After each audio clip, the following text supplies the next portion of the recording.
ಇಲಾಖೆಯ ಕಣ್ಣಿಗೆ ಬೀಳದ ಕಾಡಾನೆಗಳು ಜನಸಾಮಾನ್ಯರ ರೈತರ ಕಣ್ಣಿಗೆ ಬೀಳ್ತಿದೆ.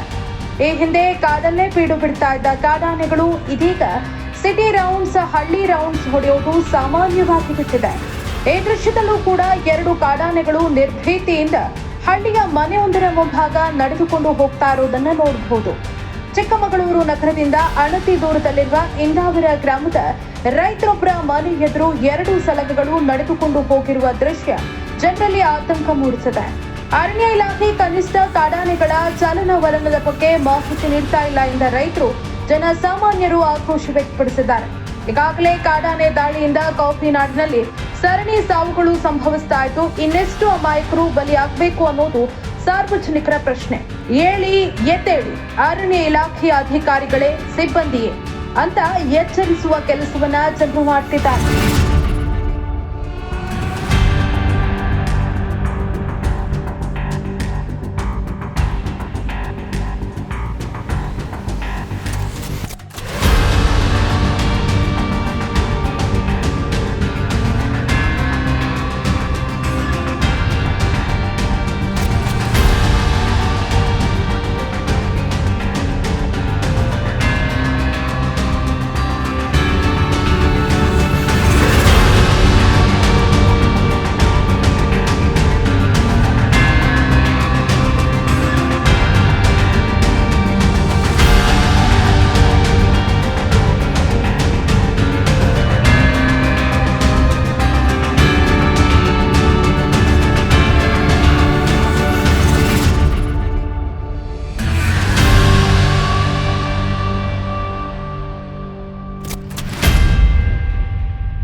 ಜೀನಿ ಸ್ಲಿಮ್ ತಗೊಳಕ್ಕೆ ಸ್ಟಾರ್ಟ್ ಮಾಡಿದ್ನು ಅವಾಗ ಮಂತ್ಲಿ ಪೀರಿಯಡ್ಸ್ ಆಗ್ತಾ ಇದೀನಿ. PCOD ಪ್ರಾಬ್ಲಮ್ ನಾರ್ಮಲ್ ಆಗಿದೆ, ಥೈರಾಯ್ಡ್ ನಾರ್ಮಲ್ ಆಗಿದೆ. ಪೀರಿಯಡ್ಸ್ ಎಲ್ಲ 6 ಮಂತ್ ಆದ್ರೂ ಆಗ್ತಾ ಇದಿಲ್ಲ, ಇವಾಗ ರೆಗ್ಯುಲರ್ ಪೀರಿಯಡ್ಸ್ ಆಗ್ತಾ ಇದೆ. ಜೀನಿ ಸ್ಲಿಮ್ ನ ಯೂಸ್ ಮಾಡಿ 8 ತಿಂಗಳಲ್ಲಿ 55 kg ಸಣ್ಣ ಆಗಿದ್ದಾರೆ. ಜೀನಿ ಸ್ಲಿಮ್ ತಗೊಳ್ಳಿ, ಬೇಗ ಸಣ್ಣ ಆಗ್ತೀರಾ, ಫ್ಯಾಟ್ ಲಾಸ್ ಆಗ್ತದೆ. ಜೀನಿ ಸ್ಲಿಮ್ ನ ಯೂಸ್ ಮಾಡಿ 100% ಯಾವುದೇ ಸೈಡ್ ಎಫೆಕ್ಟ್ ಇಲ್ದಂಗೆ ಸಣ್ಣ ಆಗ್ತೀರಾ. ಇಂತಹ ನೈಜ ಕುತೂಹಲ ಭರಿತ ಸುದ್ದಿಗಳು ನಿಮಗೆ ಸಿಗಬೇಕಂದ್ರೆ ರಾಜ್ಯದ ಪ್ರತಿಷ್ಠಿತ ಜನಪರ ಡಿಜಿಟಲ್ ಸುದ್ದಿ ಮಾಧ್ಯಮ ಪಬ್ಲಿಕ್ ಇಂಪ್ಯಾಕ್ಟ್ ಚಾನೆಲ್ ಅನ್ನು ಯೂಟ್ಯೂಬ್ನಲ್ಲಿ ಸಬ್ಸ್ಕ್ರೈಬ್ ಮಾಡ್ಕೊಳ್ಳಿ.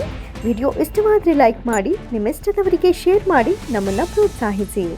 ಹಾಗೆಯೇ ಫೇಸ್ಬುಕ್ನಲ್ಲಿ ಪಬ್ಲಿಕ್ ಇಂಪ್ಯಾಕ್ಟ್ ಫಾಲೋ ಮಾಡೋದನ್ನು, ಇನ್ಸ್ಟಾದಲ್ಲಿ ಜೊತೆಯಾಗೋದನ್ನು ಮಿಸ್ ಮಾಡಬೇಡಿ. ಜಾಹೀರಾತು ಹಾಗೂ ಬಿಸ್ನೆಸ್ ಪ್ರಮೋಷನ್ಗಾಗಿ ಸಂಪರ್ಕಿಸಿ 9606037450 ಅಥವಾ 9353224116. ಇದು ಪಬ್ಲಿಕ್ ಇಂಪ್ಯಾಕ್ಟ್, ಜನಶಕ್ತಿಯೇ ನಿರ್ಣಾಯಕ.